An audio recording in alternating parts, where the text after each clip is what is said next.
पश्चिम बंगाल में एसआईआर की प्रक्रिया कंप्लीट हो चुकी है और लगभग 58 लाख लोगों के नाम काटे गए हैं। जी हां, चुनाव आयोग ने आधिकारिक तौर पर उन नामों की सूची भी अपने वेबसाइट पर जारी कर दी है जिनके नाम एसआईआर सूची से हटाए गए हैं।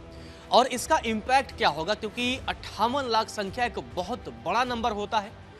जिन लोगों के नाम काटे गए उनमें कई ऐसे लोग थे जो पलायन कर चुके थे, कई ऐसे थे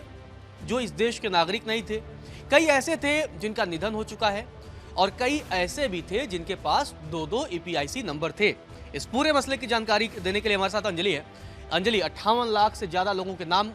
जो है अब काटे जाएंगे और इसका इम्पैक्ट, क्योंकि 2026 में ही बंगाल में विधानसभा के चुनाव हैं और ममता बनर्जी लगातार विरोध कर रही थी, तो ममता की भी टेंशन बढ़ती दिख रही है। लेकिन उससे पहले बताइए कि चुनाव आयोग ने अपनी इस एसआईआर प्रक्रिया के बाद कितने लोगों के नाम काटे और जिनके नाम काटे गए हैं किन किन वजहों से काटे गए हैं, उस बारे में बताइए।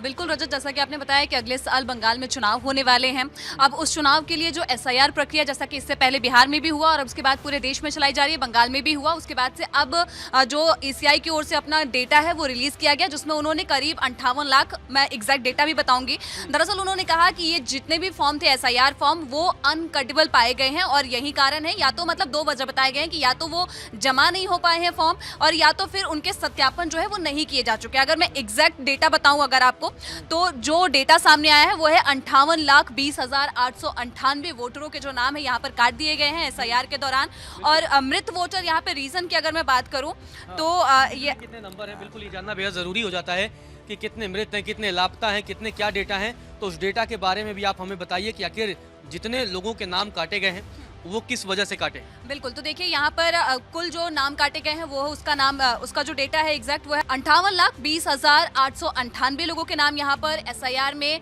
जो मसौदा सूची है वहां से हटा दिए गए हैं, जिनमें से मृत लोग सबसे ज्यादा पाए गए हैं। यही कारण रहा है कि सबसे ज्यादा नाम जो कटे हैं वो मृत लोगों के हैं, जिनके आंकड़े हैं 24,16,852। वहीं 19,88,076 लोग ऐसे हैं जो कि पलायन कर चुके हैं, स्थानांतरित हो चुके हैं और 12,20,038 लोग यहाँ पर लापता मिले हैं। इसकी वजह से उनके नाम यहाँ से काट दिए गए हैं। और इसके अलावा 1,38,328 नाम ऐसे थे जो कि दोबारा पाए गए, डुप्लीकेट पाया गया यहाँ। 2 ईपीआईसी नंबर इनके थे, इसीलिए इनका नाम हटाया गया। हाँ, इसके अलावा 57,604 लोग ऐसे पाए गए हैं जिनकी वजह जो अभी पूरी तरीके से क्लियर नहीं हो पाई है। तमाम श्रेणी, मतलब एसआईआर की जो प्रक्रिया है उस एसआईआर की प्रक्रिया को ये लोग उसका पालन नहीं कर पाए हैं, तो इसीलिए ये 57,000 की संख्या वो है जो एसआईआर की जो प्रक्रिया थी, पूरा प्रोसेस था, उसको फुलफिल नहीं कर पाए, इसीलिए उनके नाम को हटाया गया। हाँ, क्योंकि यहाँ पर ये भी कह दिया था इन्होंने, जो मैंने अभी लास्ट डेटा बताया कि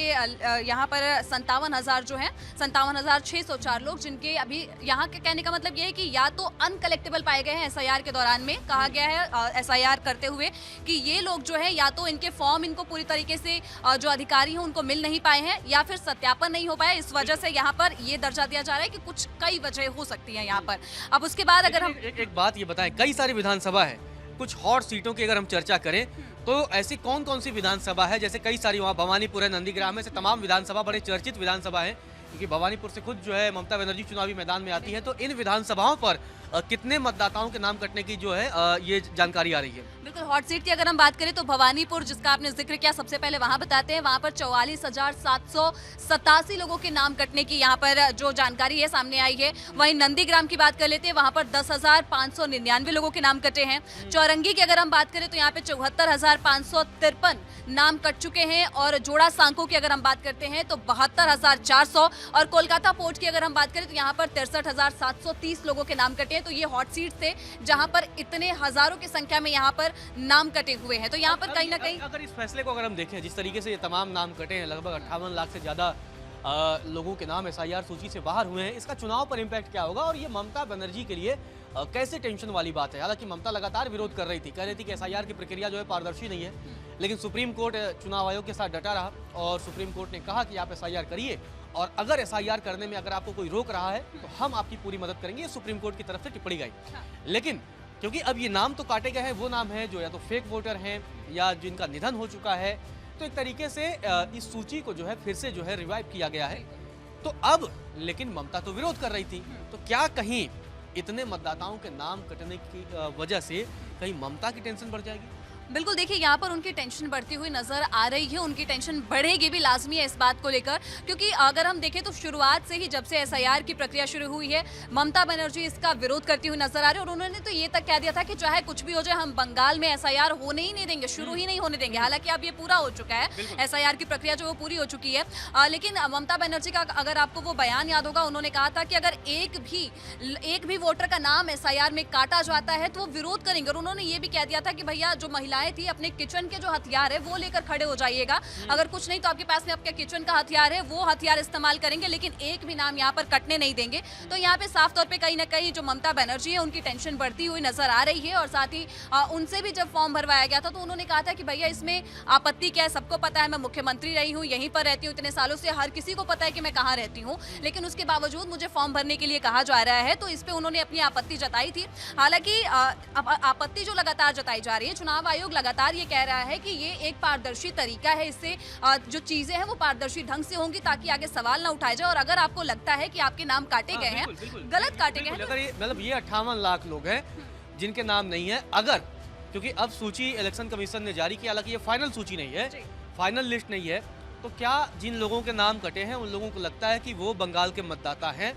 उनके पास वैलिड डॉक्यूमेंट हैं, तो उनके पास कब तक का ये मौका है? बिल्कुल, देखिए यहाँ पर मौका दिया गया है, आज से ही ये शुरू हो चुका है, यानी 16 दिसंबर से लेकर आप अगले साल के 15 जनवरी तक, 16 दिसंबर 2025 से लेकर 15 जनवरी 2026 तक आप अपनी आपत्ति दर्ज करा सकते हैं। अगर आपको लगता है एक महीने का वक्त दिया गया है, आप और किसके पास दर्ज कराना है, कहाँ जाना होगा, ऑनलाइन दर्ज कराएं या किसी लोकल अधिकारी के पास जाना होगा, तो कहाँ पर जाएं? देखिए अगर आपके नाम कटे हैं, अगर आपको लग रहा है कि कुछ भी गड़बड़ी हुई है, तो आपके पास लगभग 1 महीने का समय है। इस 1 महीने के दौरान में आप दोनों ही तरीके से, ऑनलाइन और ऑफलाइन दोनों ही तरीके से अपनी आपत्ति दर्ज करा सकते हैं। अगर आप ऑनलाइन, आपको एक इन्यूमरस फॉर्म होता है उसको भरना होगा और उसके बाद इसको आप दोनों ही तरीके से भर सकते हैं, ऑनलाइन भी भर सकते हैं, ऑफलाइन भी भर सकते हैं। अगर आपको ऑफलाइन भरना है तो आपको बता दें कि आपको BLO या फिर ERO यानी कि जो इलेक्टोरल रजिस्ट्रेशन ऑफिसर होता है, जो वहाँ पर आप दे सकते हैं, या फिर अपनी तहसील ऑफिस में जाकर भी अपनी आपत्ति जो है दर्ज करा सकते हैं, वहाँ पे आप फॉर्म भर सकते हैं। वहीं अगर आपको ऑनलाइन जाना है तो आप ECI नेट जो कि ऑफिशियल वेबसाइट है चुनाव आयोग की, वहाँ पर भी जा सकते हैं। वहाँ पर आपको पोर्टल मिल जाएगा और वहाँ पे अब आपको बता दें कि अगर आपको नाम सुधारना है अपना, अगर आपको लगता है कि आपका नाम यहाँ पर जोड़ना है या फिर कुछ सुधार करना है नाम में, तो आपको फॉर्म 6 भरना होगा। फॉर्म 7 आप तब भरेंगे जब आपको लगेगा कि डुप्लीकेट है या फिर मृत नाम यहाँ पर, यानी कि कोई ऐसा व्यक्ति है जो नहीं रहा उनके पास, मतलब ये सीधा फॉर्म 7 तब जरूरत होगा जब अगर चुनाव आयोग का ये कहना है कि आपके पास 2 ID थे इसलिए आपका नाम हटाया गया है, या फिर आपको डेथ जो है डिक्लेयर कर दिया गया है। तो मतलब अगर आपको जिंदा रहना है, मतलब अगर आप ऐसा करके अगर चुनाव आयोग ने आपका नाम हटाया है तो आप जाइए फॉर्म 7 भरिए और फॉर्म 7 भरने के बाद अपनी आपत्ति आप दर्ज करा सकते हैं। बिल्कुल रजत, यहाँ पे 3 है, फॉर्म 6, फॉर्म 7, फॉर्म 8। यहाँ पर 6 आप तब भरते हैं जब आपको अपना नाम जुड़वाना हो या फिर कुछ सुधार करना हो आपको अपने नाम में। 7 आप तब भरेंगे डुप्लीकेट या फिर मृत नामों के हटाने के लिए आप आपत्ति यहाँ दर्ज करेंगे। फॉर्म 8 आप उस स्थिति में भरते हैं जब आपको अपना पता, नाम या फिर कोई और डिटेल जो है उसको अपडेट करवाना होता है, तब आप यहाँ पर फॉर्म 8 भरेंगे। और ये दोनों ही चीजें जो है आप ऑफलाइन करवा सकते हैं, ऑनलाइन करा सकते हैं। ऑनलाइन के लिए आप पोर्टल पे सीधा जा सकते हैं, वहां पर आप पोर्टल पे ये तमाम जानकारियां दे सकते हैं और अपनी आपत्ति दर्ज करा सकते हैं। ऑफलाइन के लिए आपको BLO के पास जाना होगा, ERO आपके पास ऑप्शन है, इलेक्टोरल रजिस्ट्रेशन, और या फिर आप अपने तहसील के पास जाके वहां भी अपनी आपत्ति जो है यहाँ दर्ज करा सकते हैं। तो इस तमाम जानकारी अंजलि ने बताया कि किस तरीके से कितने लाख लोगों के नाम काटे गए हैं, इसका सियासी इम्पैक्ट क्या होगा, और अगर लगता है किसी का नाम छूट गया है, उस लिस्ट में नहीं है, तो उसके पास 1 महीने का पूरा वक्त है। उस 1 महीने के दरमियान वो ऑनलाइन चाहे ऑफलाइन जाए और अपनी आपत्तियां दर्ज कराए और अपने नाम को SIR के जरिए मतदाता सूची में शामिल करा सकता है। तो चुनाव आयोग ने 1 महीने का पूरा अतिरिक्त समय दिया हुआ है। लेकिन जिस तरीके से इतने नाम कटे हैं और उसके बाद से जब बंगाल में, क्योंकि ये कयास लगाए जा रहे हैं कि मार्च और अप्रैल में वहाँ पर विधानसभा चुनाव हो सकते हैं, तो विधानसभा चुनाव में क्या कुछ होगा और क्या SIR प्रक्रिया का नुकसान ममता को होगा, इस पूरी बात पर हमारी नजर बनी रहेगी।